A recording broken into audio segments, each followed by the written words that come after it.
कहानी गांव की पिकिंग। एक खूबसूरत शाम थी। सूरज पहाड़ों के पीछे छपने को था और आसमान नारंगी, गुलाबी और सुनहरी रंगों से जगमगा रहा था। दरिया के किनारे सब्जे से ढकी एक छोटी सी पगडंडी पर 6 बच्चे खुशी खुशी जा रहे थे।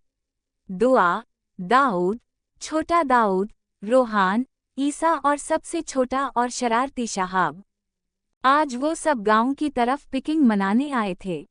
दुआ ने जैसे ही गांव में दाखिल होते ही अपनी साइकिल की रफ्तार बढ़ाई।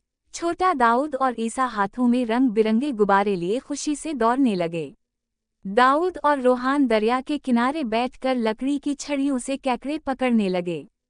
सबसे ज्यादा हंगामा तो शहाब कर रहा था, जो कभी पानी में हाथ डाल देता, कभी दूसरों को छुपाकर मारता और कभी केकड़ों को डराकर भाग जाता। उसके साथ एक नन्हा कुत्ता भी शरारतों में बराबर का शरीक था।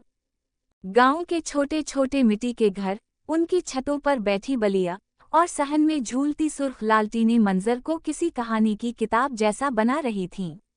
तालाब में हंस तीर रहे थे, तितलियां इधर इधर उड़ रही थीं और फिजा में हल्की सी मिट्टी और फूलों की खुशबू फैली हुई थी।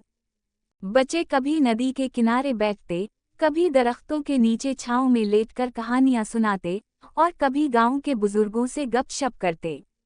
दुआ सब बच्चों की लीडर बनी हुई थी और शहाब सबका शरारती चीफ। जब सूरज पूरी तरह गुरूब हो गया तो सब बच्चे एक बड़े दरख्त के नीचे बैठे। दुआ ने बैग से बिस्किट और जूस निकाला, दाऊद ने कुछ तस्वीरें लीं और शहाब ने आखिर में सबका जूस एक साथ पी लिया और सबको हनसा हनसा कर लौट-पोट कर दिया। पिकिंग खत्म हुई, लेकिन बच्चों के दिल खुशी, कहकहों और खूबसूरत यादों से भर गए थे। गांव की वो शाम, वो कुदरती मनाजिर और शहाब की शरारतें हमेशा उनके दिल में रहेंगी। एक याद